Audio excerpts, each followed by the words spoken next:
လုံငန်းမှာစဝိုင်းချမ်းမရှိလို့အမတမခက်ခဲနေရင်ဒီနီးလေးအတိုင်းဝိုင်းကြည့်ပါဒီကြီးနှန်းနေရာမှာကျိုးနဲ့ဝိုင်းမဲ့ဆိုရင်လည်းတော်တော်လေးအဆင်ပြေစေပါတယ်ဗျ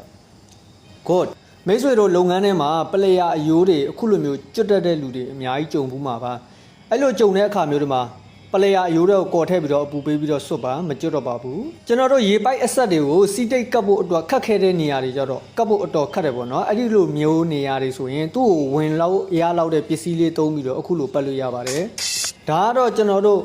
ဒီနက်တိုင်အောင်တွေပြန်သုံးကျင်တဲ့သူတွေအတွက်ပေါ့နော်လွယ်လွယ်နဲ့ချွတ်လို့မရဘူးဆိုရင်အပူပေးလိုက်ပါအပူပေးပြီးတော့ချွတ်မယ်ဆိုတော်တော်အဆင်ပြေစေပါတယ်ကျွန်တော်တို့အတွက်ဘူးတုဒအများကြီးရတယ်လို့ကျွန်တော်ကတော့ထင်ပါတယ်ဗျကိုမအောင်မြင်လို့သူတစ်ပါးကိုတိုက်ခိုက်စေရမလို့ပါဘူးကိုကသူ့ထက်အောင်မြင်အောင်သူ့ထက်တောင်အောင်လုပ်ပိုင်ခွင့်ရှိသေးပါတယ်ခင်ဗျအဲ့ဒါကြောင့်မို့ကျွန်တော်မိတ်ဆွေတွေတိုက်ခိုက်မဲ့အစားသူ့ထက်တောင်အောင်ကိုကလုပ်ပြလိုက်စမ်းပါလို့ကျွန်တော်ကကြောကြရင်းနဲ့အားလုံးတိုးတက်အောင်မြင်ကြပါစေလို့ကျွန်တော်ဆုမွန်ကောင်းတောင်းပေးနေညီကုန်းချုပ်ပြစေအားလုံးကျမ်းမာချမ်းသာကြပါစေခင်ဗျ